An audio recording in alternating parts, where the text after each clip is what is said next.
நாடாளுமன்ற தேர்தலுடன் ஆந்திரா, ஒடிசா, அருணாச்சல பிரதேசம் மற்றும் சிக்கிம் ஆகிய 4 மாநிலங்களின் சட்டசபைக்கும் தேர்தல் நடைபெற்று முடிவுற்றது. இந்நிலையில் நேற்று அருணாச்சல பிரதேசம், சிக்கிம் மாநிலங்களுக்கு மட்டும் வாக்கு எண்ணிக்கை நடைபெற்றது.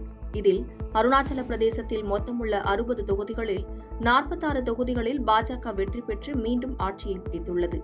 ஆனால் சிக்கிம் மாநிலத்தில் ஆளும் மாநில கட்சியான SKM கட்சி மொத்தமுள்ள 32இல் 31 இடங்களை கைப்பற்றி மீண்டும் ஆட்சியை அமைத்துள்ளது. இதில் பாஜகவும் காங்கிரசும் தோல்வியை தழுவியுள்ளது. இந்நிலையில் சட்டமன்ற தேர்தலில் வெற்றி பெற்ற இரு மாநிலங்களுக்கும் பிரதமர் மோடி வாழ்த்துகளையும் நன்றியையும் தெரிவித்துள்ளார். இதுகுறித்து அவர் வெளியிட்டுள்ள எக்ஸ் தளத்தில் மாநிலத்தின் வளர்ச்சிக்கு தெளிவான முடிவை மக்கள் வழங்கியுள்ளதாக குறிப்பிட்டிருந்தார். கர்நாடக மாநிலத்தில் காங்கிரஸ் கட்சியின் ஆலோசனைக் கூட்டம் நேற்று நடைபெற்றது. இந்த ஆலோசனைக் கூட்டத்தில் மாநில துணை முதலமைச்சர் TK சிவக்குமார் கலந்து கொண்டு பேசினார். அப்போது பேசிய அவர், கர்நாடக சட்டப்பேரவை தேர்தலின் போது காங்கிரஸ் கட்சி 85 சீட்டுகளை மட்டுமே வெல்லும் என கருத்து கணிப்புகள் கூறின. ஆனால் எங்களின் கருத்து கணிப்பின்படி 136 சீட்டுகளை வெல்வோம் என உறுதியாக இருந்தேன். 135இல் வெற்றி பெற்றோம். அதேபோல இப்போதும் கர்நாடகாவில் காங்கிரஸ் நிச்சயமாக 3இல் 2 பங்கு இடங்களில் வெற்றி பெறும் என்று உறுதியாக கூறினார். டெல்லி அரசின் மதுபான கொள்கை முறைகேடு வழக்கில் முதலமைச்சர் அரவிந்த் கெஜ்ரிவால் கடந்த மார்ச் மாதம் கைது செய்யப்பட்டார். அவருக்கு தேர்தல் பிரச்சாரம் செய்வதற்காக உச்சநீதிமன்றம் இடைக்கால ஜாமீன் வழங்கியது. இந்த ஜாமீன் நேற்று முடிவடைந்தது. இதற்கிடையே மகாத்மா காந்தி நினைவிடத்தில் டெல்லி முதலமைச்சர் அரவிந்த் கெஜ்ரிவால் மரியாதை செலுத்தினார். கெஜ்ரிவாலுடன் ஆம் ஆத்மி அமைச்சர்கள், நிர்வாகிகள் பலர் உடன் இருந்தனர். இதையடுத்து அரவிந்த் கெஜ்ரிவால் திகார் சிறையில் நேற்று மாலை சரணடைந்தார்.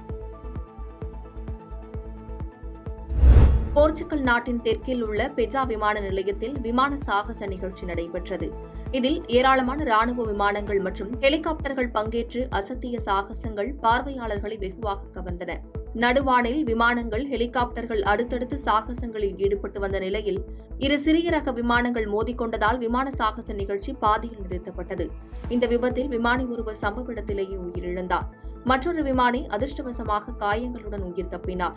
இதுகுறித்து விமானப்படை சார்பில் வெளியிடப்பட்ட அறிக்கையில், பெஜா விமான சாகச நிகழ்ச்சியில் இரு விமானங்கள் நடுவானில் மோதிக்கொண்ட சம்பவம் அரங்கேறியதை விமானப்படை வருத்தத்துடன் தெரிவித்துக் கொள்கிறது என குறிப்பிடப்பட்டிருக்கிறது. ஜெர்மனியில் பவேரியா, பேடன்-வூர்டம்பெர்க் மாகாணங்களில் தொடர் கனமழை பெய்து வருகிறது. இதனால் அங்குள்ள டோனோ, நெக்கர், குயன்ஸ் உள்ளிட்ட பல நகரங்கள் வெள்ளக்காடாக காட்சியளிக்கின்றன. இதன் காரணமாக சில ஆறுகளில் நீர்மட்டம் உயர்ந்து வெள்ளப்பெருக்கு ஏற்படும் அபாயம் உள்ளது. இதனால் அங்குள்ள 10 மாவட்டங்களுக்கு அவசர நிலை விடுக்கப்பட்டுள்ளது. எனவே வெள்ளத்தால் அதிகம் பாதிக்கப்படும் பகுதிகளில் இருந்து சுமார் 1300 பேர் வெளியேற்றப்பட்டுள்ளனர். பாதகம் செய்பவரை கண்டால் நாம் பயங்கொள்ளலாகாது பாப்பா. மோதி மிதித்து விடு பாப்பா, அவர் முகத்தில் உமிழ்ந்து விடு பாப்பா. அண்மை செய்திகளை உடனுக்குடன் தெரிந்து கொள்ள இணைந்திருங்கள் இயம்நாடு தொலைக்காட்சியுடன்.